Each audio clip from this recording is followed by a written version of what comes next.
अब मरियम ने तीन कार्ड्स खेले हैं जो कि अच्छे खेले हैं। मैं बिल्कुल प्योरली पॉलिटिक्स पे बात कर रहे हैं, मेरे आइडियलिज्म को ज़रा एक साइड पर रख देते हैं 1 मिनट के लिए। एक तो विक्टिम कार्ड, यहाँ ये हिंदुस्तान हो पाकिस्तान में होना, ये बिकता है। अपने आप को मजलूम साबित करना, अपने ख़ानदान की बातें बताना, ख़ानदान की फैमिलीज़ के बताना। यही आप देखेंगे वहाँ पे आप उसमें भुट्टो फैमिली के साथ भी जियो साहब ज़्यादतियाँ भी बड़ी उनके साथ हुई, वो मतलब कत्ल भी हुए, फांसियाँ भी लगी, लेकिन अभी भी वो साहब विक्टिम कार्ड है, सिंध में आज भी चलता है। अब पंजाब में वही टोन इन्होंने ले लिया, मरियम साहिबा ने ले लिया। टोटल उन्होंने बताया हमारी फैमिली के लोग थे, बच्चियाँ थीं, बेटियाँ थीं, जेलों में डाले, बला बला। अब यही मरियम नवाज साहिबा कहती होती थी मेरी जनाब लंदन छोड़े, पाकिस्तान में कोई जदाद नहीं है।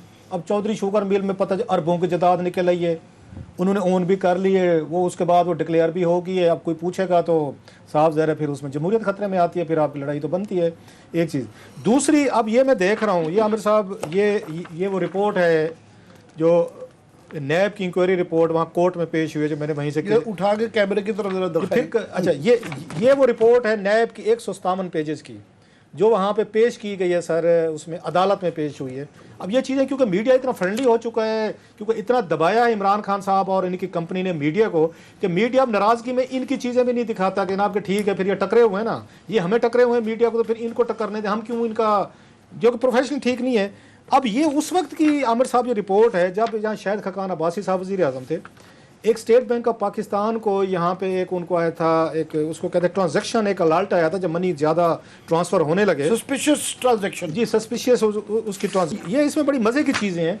वो ये कहते हैं कि जनाब के एक इन्होंने कमेटी बनाई थी, उसके बाद नैब ने बनाई थी, जिसके डायरेक्टर जो हैं इनका नाम है आफ्ताब अहमद साहब, एडिशनल डायरेक्टर। इनके नीचे को 10 लोगों की कमेटी बनी थी, 10 लोग बने थे, इन्होंने इंक्वायरी की थी सारी की सारी।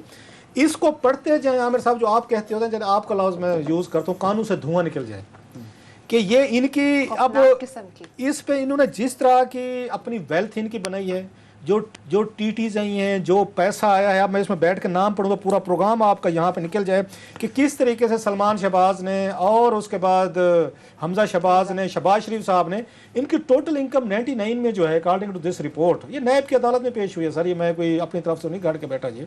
उस वक्त इनकी टोटल जो इनकम थी ना, या इनके एसेट थे 2 करोड़ और 90 लाख के थे, 2 करोड़ 90 लाख।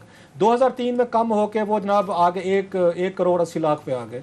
अब गैस करें कि अब इनकी कितनी है विद इन 20 ईयर्स, और सोर्स ऑफ इनकम का कोई नहीं पता। दरमियान में इन्होंने 12-14 अपनी कंपनी बना ली, कोई 213 के करीब। ऐसे नहीं कि शहजाद अकबर जब कहते हैं ना टीटी की बात करते हैं, टीटी मास्टर सलमान की बात करते हैं, 213 के 223 जो टीटीज हैं वो सलमान साहब के अकाउंट में आई हैं, बहर से आई हैं। पता नहीं बहर से कहाँ से पैसा कमा रहे थे, उसका कोई पता नहीं, फलानी ट्रांजेक्शन की, और अपनी फैमिली के लोगों में करवाई हैं। फिर इन्होंने ये जब कहते हैं ना कि हमारी फैमिली के खिलाफ वो होती है, ये एक्शन होता है, करता है, बेसिकली आप अपने ख़ानदान की ख़वातीन को इस्तेमाल करते हैं इन कामों के लिए। जो हुदैबिया ये पेपर मिल वाला, ये हुदैबिया स्कैंडल था, जो काजी फैज़ ईसा साहब की मेहरबानी से बंद हो गया, और मीडिया को आज भी कह रहे थे बड़ी, मैं उसके जो मीडिया को दबाया जा रहा है, बड़ी मजम्मत करते हैं, बिल्कुल उन्हें करनी चाहिए। लेकिन यही काजी फैज़ ईसा साहब थे, हुदैबिया जब ये केस लगा ना सर, इन्होंने पहले पेमरा चेयरमैन को बुलाया और उनको कहा कि कोई अगर जुर्रत करे मीडिया का कोई एंकर, कोई गैग ऑर्डर, जब तक मैं केस सुन रहा हूँ किसी को जुर्रत नहीं होनी चाहिए हुदैबिया केस पे आपने बात करनी है, और अगर करेंगे तो सख्त एक्शन ले। मतलब यह कि आपने कोई बात नहीं करनी इसके मेरिट डिमेरिट पे। रीज़न उसमें 43 इनकी शरीफ फैमिलीज के ख़ानदान के लोग थे, और ये वो केस था जिसमें इसाक डार ने एफिडेविट दिया था, और नहीं बल्कि उसने इनके साथ बारगेन की थी, एफिडेविट दे के, बयान हल्फी दे के उसने जनरल जो उस वक्त थे अमजद थे उनसे पार्टन लिया था। और ये काजी फैमिली लंदन की थी जिनके पासपोर्ट यूज किए थे, वो तो क्लोज एंड शट केस था। रहमान मलिक ने उस पर काम किया, इंक्वायरीज हुई, उसने खुद माना। काजी फैज़ ईसा साहब ने ये उड़ा दिया केस, इसलिए जब वो उड़ाया भी टाइम बार्ड होने की वजह से, टेक्निकलिटी पे। भाई ये कोई बात है, अगर किसी बंदे में 4 बिलियन, एतजाज साहब का व्यू बिल्कुल ये मुनासिब है कि जो क्रिमिनल केसेस होते हैं वो टाइम बार्ड नहीं हो सकते। 4 अरब रुपए की वो मान चुके हैं। एक बंदा जो उनका समधी है, जिसने सारी वारदातें डाली थी, डार साहब ने, वो सब कुछ बता चुका है। इसके बावजूद आप कहते नहीं टेक्निकली टाइम बार है, फिर इसलिए उसके बाद जो उन्होंने उनके मिसेज वो काजी फैज़ ईसा साहब के हवाले से बात की, समझ में आने वाली बात है। सो वो जो उनका रोल था, अब मैं इसमें क्या क्या चीज़ें बताऊं कि कैसे कैसे इन्होंने, मैं इसमें फिर किसी वक्त बात करूंगा, because we have too many other issues. कि शहबाज शरीफ साहब ने, अल्लाह ने आपको बादशाह बनाया यार, एक भाई भी 3 दफ़ा वज़ीर आज़म बन गया, 3 दफ़ा वज़ीर आला बन गई। कौन सी गीदड़ सिंगी थी कि 2 करोड़ 90 लाख से आपके एसेट जो हैं ये 99 में अब आपके पहुंच गए हैं, 8 अरब तक पहुंच गए हैं, ये अकॉर्डिंग टू दिस रिपोर्ट जो नैब की पेश की गई वहाँ पे, और ट्रांजेक्शन है सारी की सारी, और कोई उसमें कोई सोर्स ऑफ इनकम नहीं बता रहे ट्रांजेक्शन, खैर वो हो गई। मैं लेकिन ये तो फिर इसमें जो बार बार जो शहजाद अकबर साहब भी कह रहे थे कि पापड़ वालों के अकाउंट्स में से बिलियन करोड़ों अरबों निकल रहे हैं, और 4 अप्रूवर बन चुके हुए हैं, 4 लोग कन्फेशन उनके मान भी चुके हैं कि जनाब बिल्कुल हमारा नाम यूज़ किया गया, फिर बाद में ख़वातीन के नाम, फिर बाद में कहते हैं देखिए हमारी ख़वातीन के साथ। अच्छा, अब इसमें 2-4 चीज़ें बड़ी अहम है जो उसने मरियम ने की है।